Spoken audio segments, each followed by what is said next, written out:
Dear students, आज हम quantum mechanics की एक और नई वीडियो के साथ आए हैं जिसमें कि हम एक नए टॉपिक फोटो इलेक्ट्रिक इफेक्ट के बारे में बात करेंगे। Photo electric effect, photo electric effect. जैसा कि फोटो इलेक्ट्रिक इफेक्ट नाम से दिख रहा है, फोटो मीन्स फोटोन, कहीं ना कहीं लाइट के बारे में बात की जाएगी। लाइट का मीन्स कहीं ना कहीं इसमें हम यूवी और एक्स रेज के बारे में बात करेंगे। You means ultraviolet, ultraviolet rays, ठीक है ना। वैसे देखो कभी भी एग्जाम में क्वेश्चन आए कि who gives photo electric effect, तो वहां पर आपका करेक्ट ऑप्शन होगा आइंस्टाइन, ठीक है ना। लेकिन इसका ओरिजिनेट जो किया था इन 1888 साइंटिस्ट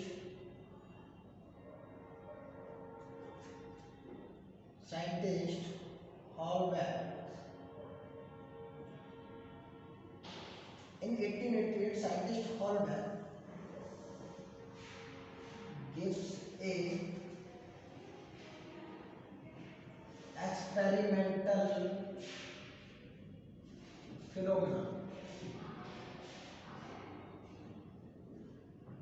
gives a, ये कोई ऐसे ही दिया हुआ थ्योरी नहीं थी, ये एक्सपेरिमेंटल फिनोमेना था। इन विच when यूवी और एक्स रेज और क्या कह सकते हैं light is incident on metal surface, then free electrons are emitted from metal surface। जो आपकी मेटल सरफेस है उससे क्या होगा, फ्री इलेक्ट्रॉन इमिट होंगे। दिस फिनोमेना इज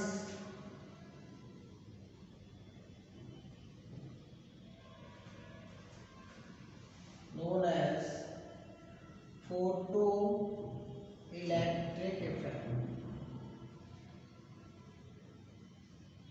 कहने का मीन्स क्या होगा, एक साइंटिस्ट थे हॉलबैक, उन्होंने 1888 में एक एक्सपेरिमेंटल सेटअप किया।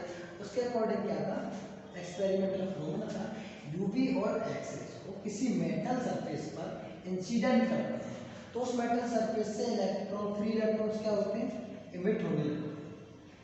दिस फिनोमेना क्या कहलाता है, photo electric effect. In actually में हो क्या रहा है, अब आगे इसके बारे में बात करें। एक फिगर बनाएंगे,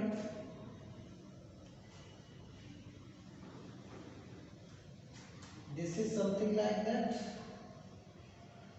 let us assume this is cathode, this is anode, and हमने दो क्या वाले टर्म मान रखे, कैथोड और एनोड। या आपने क्या लगा लिया, गैल्वेनोमीटर जी लगा लिया, फ्लक्चुएशन के लिए जी लिख लो, इस पे ये मान ली galvanometer ji.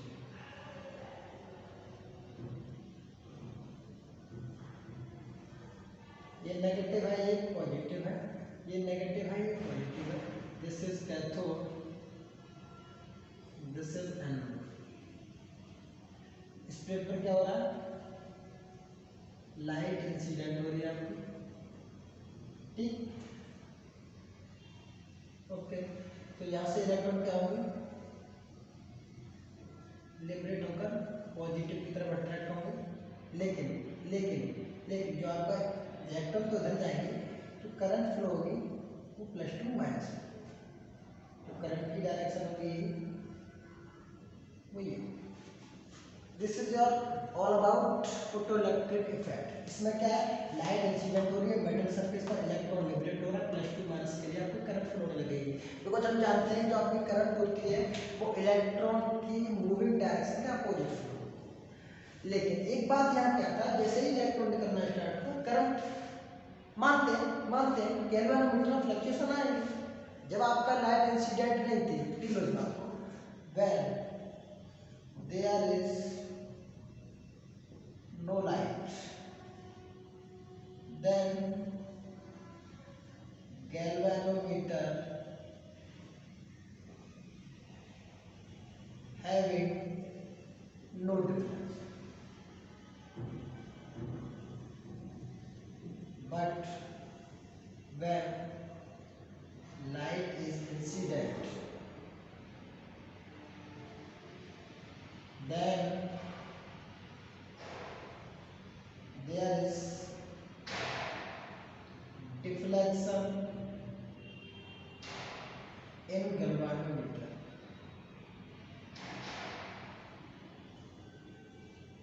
That is, there is a current will flow. इसका मीन्स हुआ वहां पर कोई ना कोई करंट है, गैल्वेनोमीटर कोई ना कोई रीडिंग दे रहा है, इसका मतलब सर्किट में कोई ना कोई करंट फ्लो हो रही है, current will flow. That is known as photo electric current. Photo electric current. चलो भाई, हमने यहाँ तक का बात पहुंच के हमारी फोटो इलेक्ट्रिक करंट मिली है. लेकिन जैसे जैसे प्रोसेस आगे बढ़ता है, फोटो इलेक्ट्रिक करंट इतनी ज़्यादा पावरफुल नहीं होती है. हमें पावरफुल होने के लिए हमने क्या लगा रखा, अपने यहाँ पर बैटरी लगा रखी. हमसे क्या करेंगे, पोटेंशियल देंगे, एक्स्ट्रा पोटेंशियल देंगे, जिससे कि आपको क्या होगा, मोर एंड मोर करंट आपको प्रोवाइड होने लगे. ठीक है ना.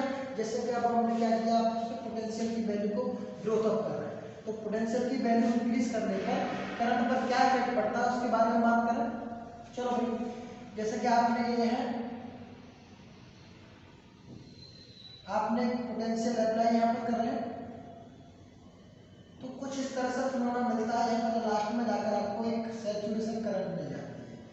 IFTTT में जब आपने ग्राफ प्लॉट किया, this is saturation current.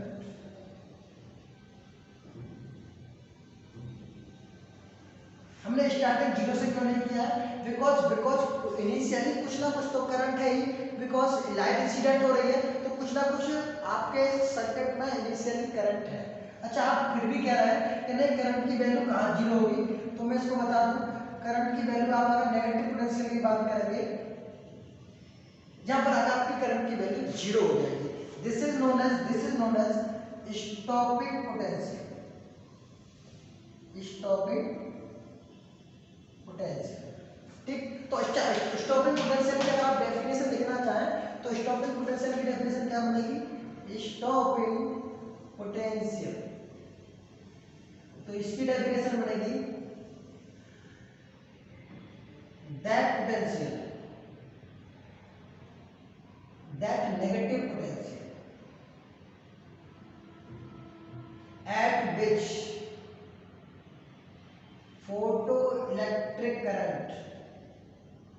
photoelectric current becomes zero, known as stopping potential. तो अब तक की कहानी क्या कह रहा हूँ, सबसे पहले हमने भाई मेटल सरफेस लिया, मेटल सरफेस पर आपने लाइट इंसिडेंट की, जहाँ से इलेक्ट्रॉन लिबरेट होना स्टार्ट हो गए, इससे कि आपके सर्किट में क्या होगा भाई, एक आपके सर्किट में करंट फ्लो होने लग जाएगी, जो कि आपका जो गैल्वेनोमीटर का फ्लक्चुएशन दिखाएगा. इसका कहेंगे भाई वहाँ पर कोई ना कोई करंट है, जिसका नाम हमने फोटो इलेक्ट्रिक करंट दे दिया. अच्छा जी, फोटो इलेक्ट्रिक करंट नाम दे दिया, लेकिन उसकी जो वैल्यू है उतनी ज़्यादा अच्छी नहीं थी जो कि हम एक्सपेरिमेंटल सेटअप में यूज कर सकें. इसलिए हमने क्या किया, एक बैटरी लगाई, उसे एसिलरेट करना स्टार्ट किया, एक्स्ट्रा पोटेंशियल दिया. तो स्टार्टिंग में तो भाई यहाँ से इंक्रीज करना स्टार्ट किया, लेकिन बाद में क्या करिए, आपको करंट की वैल्यू कांस्टेंट मिल गई. जो कांस्टेंट करंट की वैल्यू मिली उसे सैचुरेशन करंट कहते हैं. लेकिन एक व्यक्ति ने कहा क्यों भाई करंट की वैल्यू जीरो नहीं हो सकती. हाँ हो सकती है, जब आपका पोटेंशियल माइनस भी होगा, इसको हम कहते हैं stopping potential. That negative potential, वह negative potential at which photo electric current is zero. ठीक है ना, zero, known as stopping potential. आगे बात करते हैं, कुछ फैक्टर्स हैं जो कि डिसाइड करेंगे कैसे कैसे आपका फोटो इलेक्ट्रिक इफेक्ट वेरी करता है। तो इसमें लिखेंगे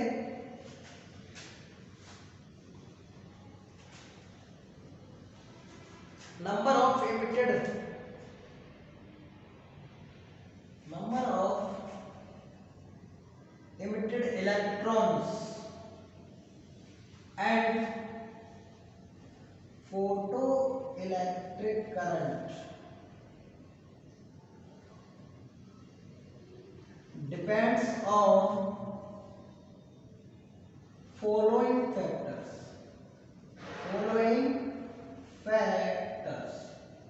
कुछ फैक्टर्स हैं जिस पर कि आपके नंबर ऑफ इलेक्ट्रॉन जो एमिट हो रहे हैं किसी मेटल सरफेस से और जो आपकी करंट फ्लो हो रही है सर्किट में वो किस किस फैक्टर पर डिपेंड करती है। तो सबसे पहले बात करेंगे भाई threshold frequency.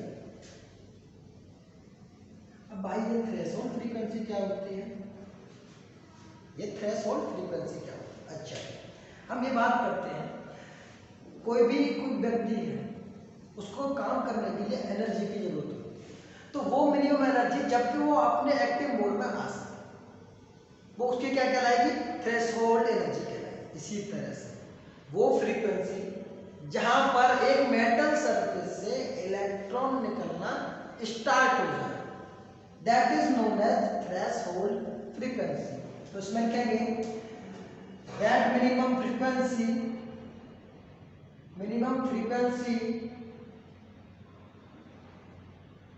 at which electrons will start emitting, electron emit होना स्टार्ट हो जाए known as threshold frequency. It is denoted by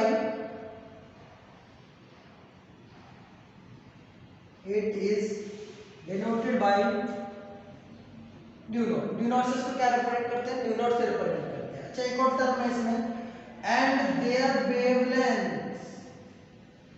wavelength known as threshold wavelength क्या कहलाती है, threshold wavelength. Wait for 1 second.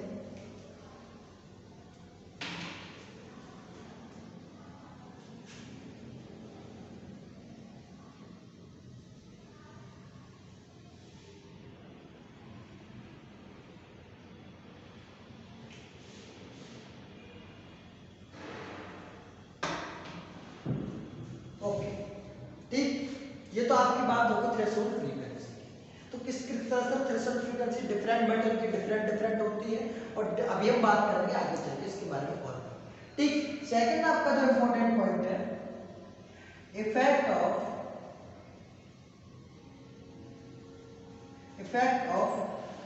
Frequency, वो थी थ्रेशोल्ड फ्रीक्वेंसी और यह फ्रीक्वेंसी। ठीक, अच्छा एक और बात बताते हैं, जैसे जैसे आप फ्रीक्वेंसी की वैल्यू चेंज करेंगे तो आपका जो इमिटेड इलेक्ट्रॉन है उसकी वेलोसिटी वेरी करेगी। कैसे वेरी करेगी, अभी आपका एक फाइनल रिजल्ट आएगा, काइनेटिक एनर्जी मैक्सिमम जो बराबर होगी hν माइनस 5 यहाँ पर वर्क फंक्शन होगा। काइनेटिक एनर्जी मैक्सिमम बराबर होगी hν माइनस hν0। अगर आप फ्रीक्वेंसी एंड काइनेटिक एनर्जी के बीच में ग्राफ प्लॉट करने की कोशिश करेंगे तो कुछ इस तरीके से है।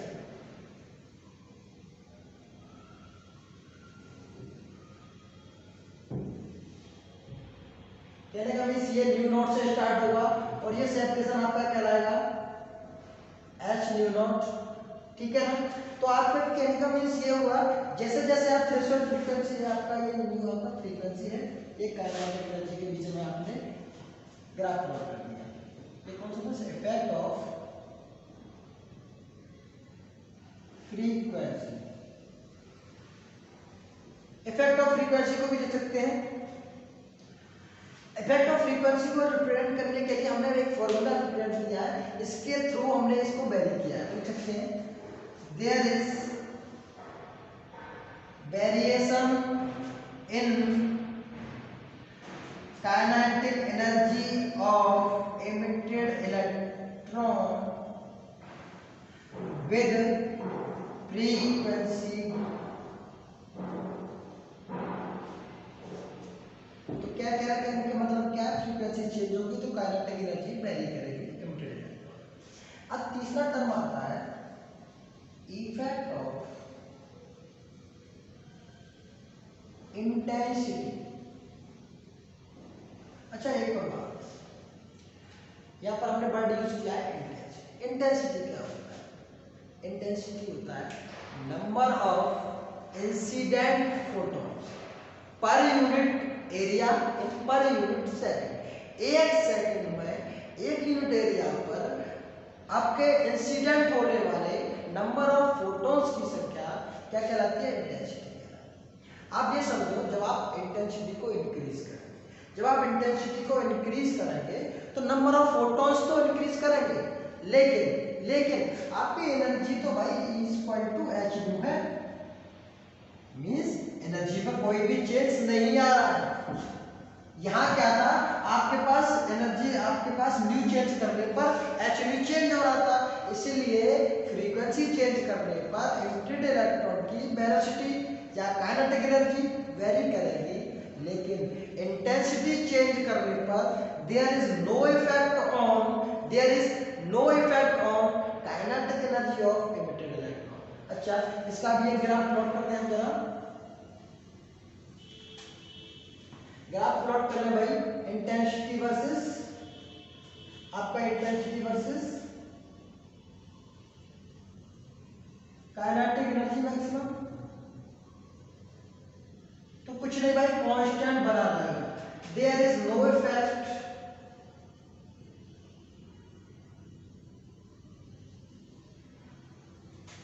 On kinetic energy of emitted electron by changing the intensity। आप इंटेंसिटी चेंज करते रहो, लेकिन नंबर ऑफ फोटॉन्स की संख्या तो इंक्रीज कर जाएगी, लेकिन वहां से आपके काइनेटिक एनर्जी की वैल्यू चेंज नहीं करेगी, वो बिकॉज E = hν होता है। चलो भाई, आपके 3 फैक्ट्स हो गए। 4 फैक्ट की बात करते हैं। Effect of time, 4th point है आपका effect of time. Effect of time से क्या मतलब है भाई? यहाँ पर इफेक्ट ऑफ टाइम से मतलब ये है, जैसे ही आपका एक फोटोन मेटल सरफेस पर इंसिडेंट होगा, effect of when a photon is incident on metal surface,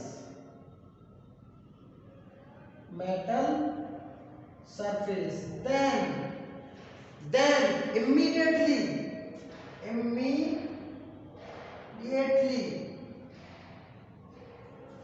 electron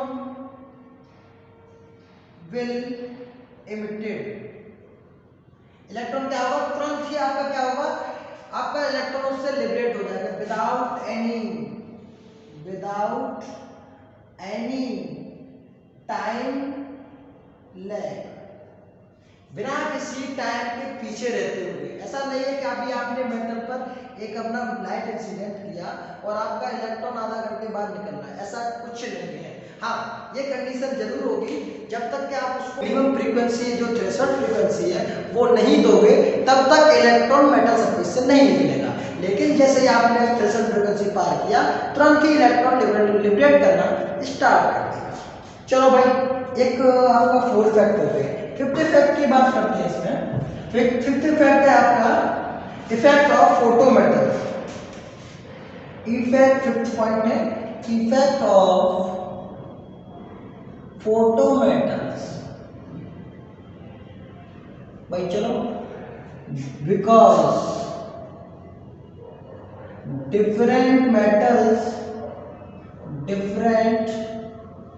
metals having different threshold frequency. So there is variation.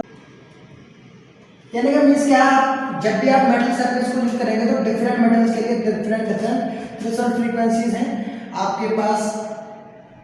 कुछ इस तरीके से सोडियम पोटेशियम हो सकता है, सोडियम हो सकता है, टंगस्टन हो सकता है, जिंक हो सकता है, ठीक है ना। और ये आपका हो जाएगा पोटेंशियल, ठीक। So there is 5 effects. हमने 5 इफेक्ट्स के बारे में बात की। सबसे पहले बात क्या की थी, सबसे पहले थ्रेशोल्ड फ्रीक्वेंसी की बात की। वो मिनिमम फ्रीक्वेंसी जहाँ पर इलेक्ट्रॉन किसी मेटल सरफेस से लिबरेट होना स्टार्ट होता है, इमिट होना स्टार्ट या लिबरेट होना स्टार्ट, बात एक ही है। और थ्रेशोल्ड फ्रीक्वेंसी की बात के साथ साथ हमने थ्रेशोल्ड वेवलेंथ की बात की थी, because mu is equal to C upon lambda होता है। और तो mu not is equal to C upon lambda not कर सकते हैं। अच्छा, सेकंड इफेक्ट क्या था हमारा, effect of frequency. Effect of frequency क्या बताता है, इफेक्ट ऑफ फ्रीक्वेंसी हमने रिलेशन से बताया कि काइनेटिक एनर्जी मैक्सिमम बराबर होगी hν माइनस hν नॉट। तो यहाँ से आप म्यू चेंज करोगे तो काइनेटिक एनर्जी का इफेक्ट आएगा। ये वाला रिलेशन अभी हम जरा आइंस्टाइन से एक्सप्लेन करेंगे। चलो हमारा थर्ड इफेक्ट क्या था, थर्ड इफेक्ट कहता है इफेक्ट ऑफ इंटेंसिटी। इंटेंसिटी क्या होती है, number of photons incident per unit area in per unit second. एक सेकंड में एकांक क्षेत्रफल पर इंसिडेंट होने वाले फोटॉन्स की संख्या क्या कहलाती है, आपकी इंटेंसिटी कहलाती है। अच्छा, इंटेंसिटी को वेरी करने से नंबर ऑफ फोटॉन्स तो वेरी करते हैं, लेकिन आपकी काइनेटिक एनर्जी पर कोई इफेक्ट नहीं पड़ता है, because E is equal to hν। अब भाई यहाँ से इंटेंसिटी से फोटॉन से तो मतलब ही नहीं है, तो हमने कह दिया इंटेंसिटी से रिलेशन कोई भी काइनेटिक एनर्जी का नहीं है। तो हमने जब बताया तो कुछ इस तरीके से ग्राफ आया, इंटेंसिटी और काइनेटिक एनर्जी के बीच में जब ग्राफ प्लॉट करोगे तो कांस्टेंट वैल्यू मिल जाएगी। फिर हमने 4 पॉइंट बात किया, इफेक्ट ऑफ टाइम। ऐसा नहीं है कि जब भी आपका फोटोन इंसिडेंट होगा तो कुछ ना कुछ टाइम बाद हो, ऐसा नहीं है। तुरंत के तुरंत ही जैसे ही आपने फोटोन इंसिडेंट किया, वो भी कौन सा फोटोन, थ्रेशोल्ड फ्रीक्वेंसी से अबव फ्रीक्वेंसी का फोटोन इंसिडेंट करोगे तो तुरंत ही आपको इलेक्ट्रॉन मिलना स्टार्ट हो जाएगा। फिर हमने फिफ्थ आपका पॉइंट है effect of photometer. Because different photometer different आपके क्या नेचर रखती हैं, डिफरेंट थ्रेशोल्ड फ्रीक्वेंसी रखती हैं, तो आप बेस्ट मेटल यूज करते हो अपनी स्टडी करने के लिए। चलो भाई, इसमें एक मोस्ट इंपॉर्टेंट जो चीज़ है आपका Einstein theory of photo electric effect, ठीक है ना। आइंस्टाइन ने कैसे एक्सप्लेन किया था, तो Einstein explanation of photo electric effect. एक और बात बता दूं, आइंस्टाइन ने अपनी फोटो इलेक्ट्रिक इफेक्ट को एक्सप्लेन किया था वो प्लांक क्वांटम थ्योरी के बेसिस पर किया था। प्लांक क्वांटम थ्योरी क्या थी कि एक फोटोन के पास एनर्जी कितनी होती है, hν, ठीक है ना। तो इन्होंने एक कहा था, when a photon of energy hν is incident on metal surface, then this energy is used in 2 ways। आपके 2 रास्ते हैं, 2 तरीके हैं कैसे एनर्जी यूज होती है। First part of energy is used to emit the electron from metal surface। Metal surface से आप इलेक्ट्रॉन को लिबरेट करना चाहते हो तो कुछ ना कुछ वर्क करोगे, तो उसमें भी कुछ ना कुछ एनर्जी यूज हो जाएगी। That is known as work function. और वर्क फंक्शन को किससे रिप्रेजेंट करते हैं? It is represented by 5। इसकी वैल्यू होती है आपकी H nu not, where nu not is threshold frequency. तो आपका कहने का मीन्स क्या है, जब आपके पास एच न्यू एनर्जी थी, एक तो पार्ट इसका ये हुआ कि इसमें आपकी वेस्ट हो गई। सेकंड पार्ट क्या हो सकता है इसका? सेकंड पार्ट में लिखने की कोशिश करता हूं। सेकंड पार्ट क्या है भाई? Second part of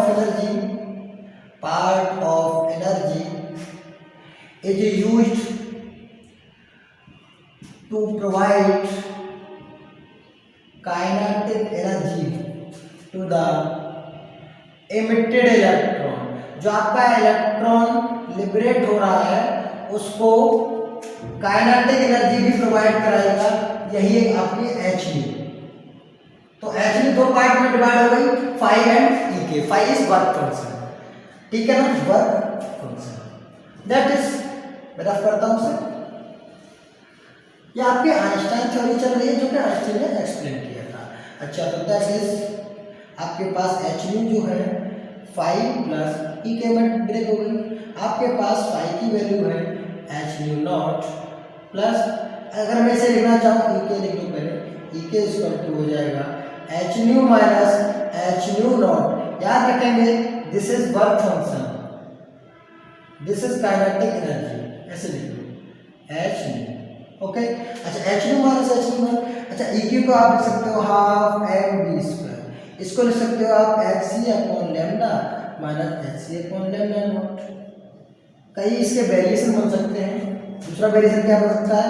half M B square, आप क्या कॉमन ले लो, एच सी कॉमन ले लो, 1 upon lambda minus 1 upon lambda not, ये वेरिएशन बन सकता है। दूसरा मैंने एक और बता रखा है, जब आपके पास चार्ज क्यू हो, पोटेंशियल वी हो, तो काइनेटिक एनर्जी की वैल्यू होती है क्यू वी। तो आपके पास यहां से मिल जाएगा Q V equal to H C 1 upon lambda minus 1 upon lambda not. ठीक, तो आइंस्टाइन थ्योरी क्या एक्सप्लेन कर रही है? सबसे पहले उन्होंने कहा कि एच न्यू एनर्जी जो इंसिडेंट हो रही है ये किसके द्वारा आई थी? Planck quantum theory, Planck quantum theory. Planck quantum theory क्या कहते हैं? जब भी एक फोटोन होता है उसके पास एनर्जी अपनी खुद कितनी होती है? एच न्यू होती है, फिर एच इज प्लांक क्वांटम, ठीक है। तो एच न्यू एनर्जी का फोटोन इंसिडेंट होगा, दो पार्ट में उसकी एनर्जी यूज कर रहे हैं। पहला क्या कर रहा है? वर्क करने में उस इलेक्ट्रॉन को मेटल सरफेस से लिबरेट या इमिट करने में कर रहे हैं, और दूसरा उसको काइनेटिक एनर्जी प्रोवाइड करने में कर रहे हैं। अच्छा, 5 वर्क फंक्शन कह रहा है बिकॉज उसकी वैल्यू हमने मान रखी है H nu not, where nu not is threshold frequency, वो मिनिमम फ्रीक्वेंसी जब एक इलेक्ट्रॉन किसी मेटल सरफेस से निकलना स्टार्ट करेगा। चलो भाई, ये बात तो हमारी समझ में आ रही है, हमने रख लिया, इसको लेफ्ट हैंड में लेकर आए H new minus H nu not. अच्छा, न्यू बराबर सी अपॉन लैम्डा, अभी बताया था थोड़ी देर पहले, तो nu not is equal to C upon lambda naught, तो आपको S C upon lambda minus S C upon lambda naught मिल सकता है।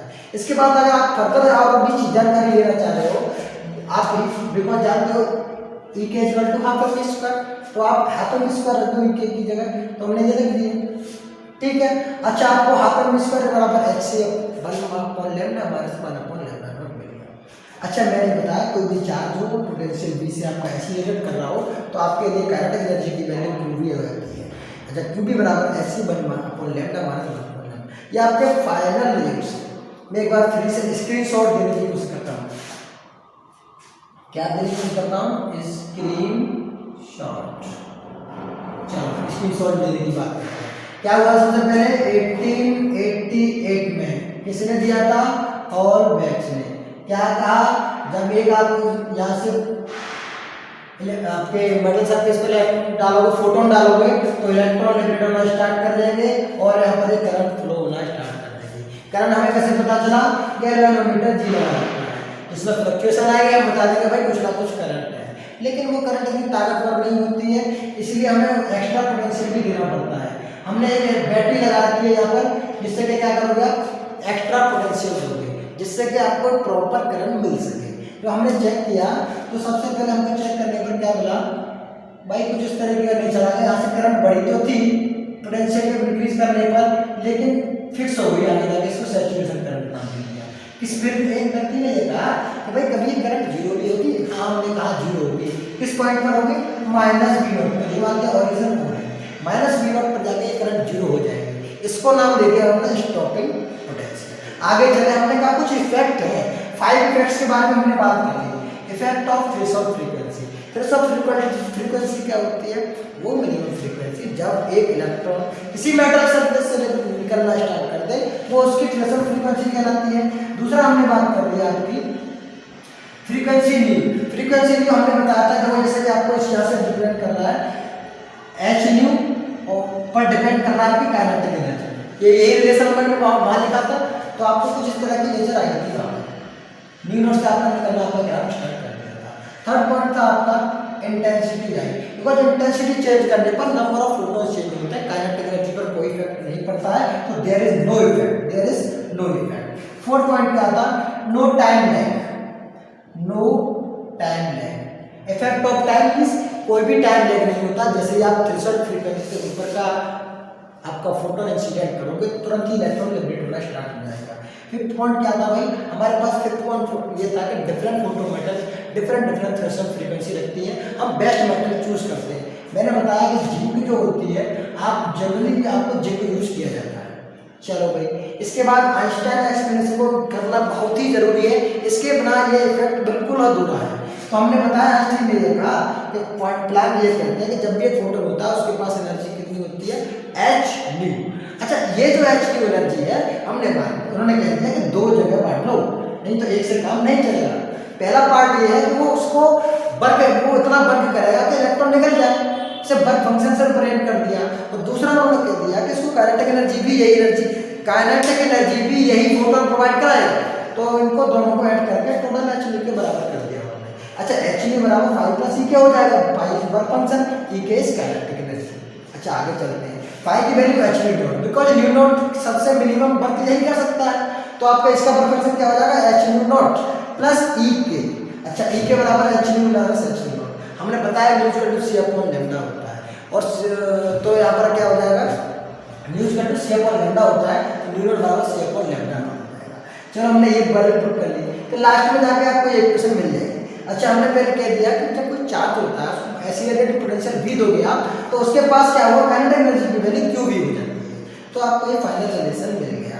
तो ये all about your Einstein theory and photo electric effect. याद रखेंगे, जब भी क्वेश्चन आता है अगर वहाँ पर हॉलबैक और आइंस्टाइन दोनों नाम दिए हो तो ऑलवेज आइंस्टाइन करेक्ट होगा, ठीक। अच्छा, इसके बाद हम बात करेंगे नए टॉपिक में नेक्स्ट वीडियो में, कॉम्पटन इफेक्ट, कॉम्पटन इफेक्ट, ठीक है। तो कॉम्पटन इफेक्ट के लिए तैयार रहिएगा और please like and share subscribe करते रहिएगा, बिकॉज जैसे कि और बेल आइकन भी जरूर दबाइएगा, बिकॉज नई वीडियो आए तो आप तक पहुंच सके, ठीक है ना।